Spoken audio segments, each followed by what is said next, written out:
Selamat malam sahabat GPIB dimanapun berada.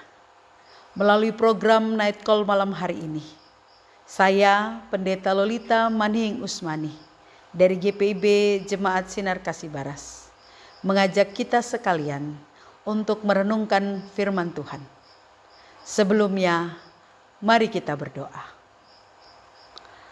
Ya Allah, Bapa kami yang Maha Kudus, bersyukur atas hari dan kehidupan yang Tuhan karuniakan kepada kami, sehingga kami boleh berjalan dan melewatinya hingga pada saat ini. Sebelum kami beristirahat, izinkanlah kami menikmati kasih-Mu melalui lawatan firman Tuhan. Kuasailah kami dengan kuasa Roh-Mu yang Maha Kudus, dalam ketenangan hati. Biarlah Tuhan berbicara kepada kami, maksud-Mu dinyatakan, sehingga kehidupan kami di malam hari ini menuju tempat peristirahatan, biarlah tetap berjalan seturut dengan kehendak Tuhan. Kami berdoa dan percaya Tuhan mendengarkan kami. Amin. Bacaan firman Tuhan malam hari ini sesuai buku Sabda Bina Umat. Pada bacaan malam hari terambil dari kitab Matius pasal 9 ayat yang ketiga hingga ayat yang ke-8. Saya bacakan bagi kita sekalian. Begini bunyi firman Tuhan. Maka berkatalah beberapa orang ahli Taurat dalam hatinya, ia menghujat Allah. Tetapi Yesus mengetahui pikiran mereka, lalu berkata, mengapa kamu memikirkan hal-hal yang jahat di dalam hatimu? Manakah lebih mudah mengatakan dosamu sudah diampuni, atau mengatakan bangunlah dan berjalanlah? Tetapi supaya kamu tahu bahwa di dunia ini Anak Manusia berkuasa mengampuni dosa, lalu berkatalah ia kepada orang lumpuh itu, bangunlah, angkatlah tempat tidurmu dan pulanglah ke rumahmu. Dan orang itu pun bangun lalu pulang. Maka orang banyak yang melihat hal itu takut, lalu memuliakan Allah yang telah memberikan kuasa sedemikian itu kepada manusia. Demikianlah firman Tuhan dibacakan. Terpujilah Kristus, firman yang kekal. Haleluya. Sahabat GPIB yang dikasihi Tuhan, saya memulai perenungan malam ini dengan menceritakan sebuah kisah. Abu Nawas dan 5 hakim istana. Abu Nawas adalah seorang yang pandai dan penuh dengan kebijaksanaan. Ia pun suka membantu Baginda Raja untuk menyelesaikan sejumlah perkara yang sulit di lingkungan istana. Atas kebaikan hati Abu Nawas, Baginda Raja pun memberikan sejumlah hadiah. Namun tindakan Baginda Raja memicu kemarahan di hati para hakim istana. Mereka kemudian mengajukan protes kepada Baginda Raja. Menurut mereka, hak mereka telah dirampas dan karena itu mereka menolak kepandaian dan kebijaksanaan Abu Nawas. Mereka menantang Baginda Raja untuk mengetes kebijaksanaan yang ada dalam diri mereka. Baginda Raja menyetujui dan kemudian mengajukan satu pertanyaan kepada para hakim untuk mengetes kebijaksanaan dalam diri mereka. Baginda Raja kemudian menggambar satu garis lurus sepanjang 100 cm dan menyampaikan kepada para hakim, bagaimanakah cara mereka untuk membuat garis lurus yang dibuat oleh Baginda Raja menjadi jauh lebih pendek.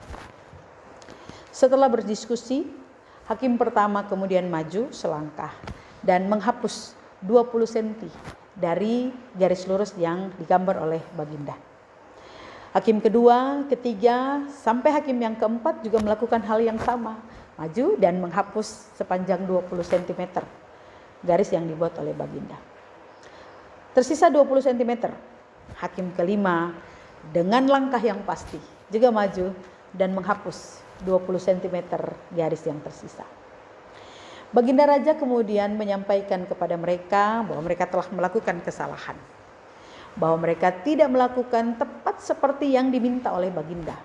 Karena yang Baginda inginkan bagaimana mereka dapat membuat garis lurus yang digambar oleh Baginda jauh lebih pendek, bukan habis tidak bersisa.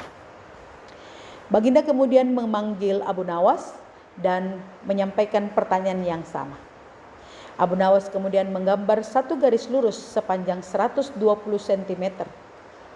Dan dengan demikian, Abu Nawas telah membuat garis lurus yang digambar oleh Baginda menjadi jauh lebih pendek.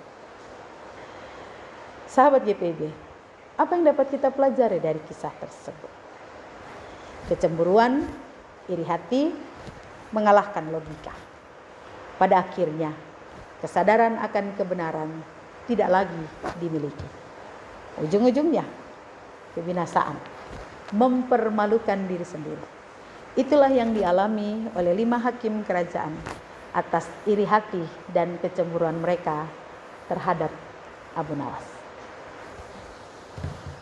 Beberapa orang ahli Taurat mencela Yesus di dalam hatinya. Kebenaran dan kebaikan yang dinyatakan Tuhan Yesus kepada orang lumpuh justru ditolak karena rasa cemburu dan iri hati. Tapi Yesus mengetahui apa yang ada di hati dan pikiran para ahli Taurat tersebut dan mengkritik cara berpikir mereka. Yang jauh luar biasa adalah Yesus tetap menyatakan kasih-Nya kepada orang lumpuh tanpa sedikit pun terganggu dengan pikiran jahat dari orang-orang Farisi tersebut. Bukan hanya yang lumpuh menjadi sembuh dalam bacaan kita. Di ayat yang ke-8, kasih Yesus pun justru menjadikan banyak orang memuliakan Allah. Sahabat GPIB yang dikasihi Tuhan, adakah kita juga sama seperti para ahli Taurat dalam bacaan kita? Bagaimanakah hati dan kehidupan kita di sepanjang hari ini? Baru kemarin kita merayakan Natal Kristus. Apakah hari ini kita masih bersuka cita? Baru kemarin kita mengucap syukur akan tahun yang baru. Apakah hari ini kita masih dipenuhi dengan rasa bahagia?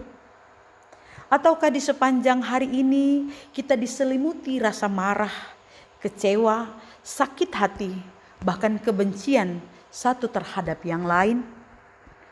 Yesus tahu apa yang ada di dalam hati para ahli Taurat. Yesus juga tahu apa yang direncanakan dan dikerjakan mereka dengan kebencian yang ada. Tetapi Tuhan Yesus tidak mau merusak rencana keselamatan Allah bagi dunia. Yesus tidak tinggal diam. Ia terus bertindak. Apa yang sudah direncanakan Kristus sejak awal tidak akan pernah bisa digagalkan oleh manusia dan keegoisannya. Lihat saja, kebenaran adalah kebenaran. Tidak dapat dibungkam sekeras apapun usaha kita untuk menutupinya. Begitu juga dengan kasih. Kasih akan tetap menjadi kasih. Tidak dapat dibungkam sekeras apapun usaha para ahli Taurat untuk menutupi kasih Allah bagi si lumpuh. Kebenaran dan kasih Allah akan menemukan jalannya. Sahabat GPIB yang dikasihi Tuhan, sebelum kita beristirahat malam hari ini, mari pastikan kita ada dalam keadaan yang bersih dari pikiran, hati yang dipenuhi rancangan kejahatan. Jika hari ini kita melakukannya, mari mohon pengampunan Kristus. Jangan karena berbeda pendapat, jangan karena berbeda keinginan, jangan karena berbeda kesukaan. Ya, termasuk jangan sampai berbeda calon presiden dan wakil presiden. Lalu kemudian kita saling menyakiti satu terhadap yang lain. Biarlah malam hari ini sebelum kita beranjak ke tempat istirahat kita masing-masing, Allah menemukan hati kita dalam keadaan yang bersih. Biarlah kita beristirahat malam hari ini dengan hati yang penuh damai sejahtera. Dan besok, bila Tuhan mengizinkan hari baru kita jelang, biarlah kita hidup dalam kasih satu terhadap yang lain. Sebab pemazmur mengatakan, kesanalah berkat Tuhan diperintahkan, yaitu ke dalam kehidupan persaudaraan yang rukun tanpa kejahatan. Tuhan memberkati kita dengan firman-Nya. Amin. Mari berdoa.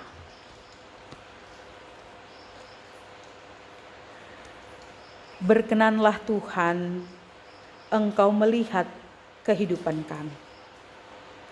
Jika sepanjang hari ini dalam pikiran, perkataan, dan perbuatan kami tidak menyatakan damai sejahtera-Mu, kejahatan melingkupi kami, menggerogoti kasih yang dikerjakan Kristus dalam kehidupan kami. Ampuni kami. Jikalau orang-orang di sekitar kami, sahabat, saudara, orang-orang yang mengasihi kami, terluka oleh tingkah ujar kami, ya Tuhan, ampunilah kami. Jikalau dalam kesemena-menaan kami melakukan kesalahan dan tidak sempat memperbaikinya, biarlah Tuhan mengizinkan kami menikmati hari esok dan memperbaiki kesalahan itu. Biarlah damai sejahtera-Mu boleh terus kami hidupkan di setiap perjalanan hidup yang Tuhan izinkan dan percayakan kepada kami. Berilah damai sejahtera-Mu menetap dalam kehidupan kami. Izinkanlah kami beristirahat malam hari ini dalam ketentraman hati. Biarlah Tuhan melindungi kami, dan esok hari ketika Tuhan membangunkan kami dalam keadaan tubuh yang baik, pikiran yang bersih, hati yang penuh dengan sukacita, biarlah kami dapat menjaganya di sepanjang perjalanan kehidupan kami, sehingga Tuhan dimuliakan. Terima kasih ya Bapa. Kami serahkan seluruh hidup dan kehidupan kami hanya ke dalam tangan Kristus, Tuhan kekasih hati kami. Amin. Demikianlah renungan Night Call saat ini. Selamat beristirahat. Tuhan menjaga. Shalom.